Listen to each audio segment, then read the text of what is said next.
আমি শুভেন্দু অধিকারী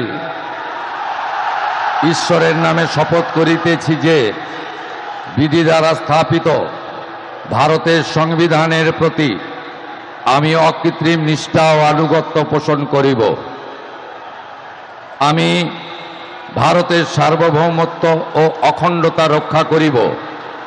পশ্চিমবঙ্গ রাজ্যের মুখ্যমন্ত্রী রূপে আমার কর্তব্যসমূহ নিষ্ঠাপূর্বক এবং বিবেকসম্মতভাবে নির্বাহ করিব এবং ভয় বা পক্ষপাত, প্রীতি বা বিদ্বেষ রহিত হইয়া সকল শ্রেণীর জনগণের প্রতি সংবিধান ও বিধি অনুসারে ন্যায় আচরণ করিব।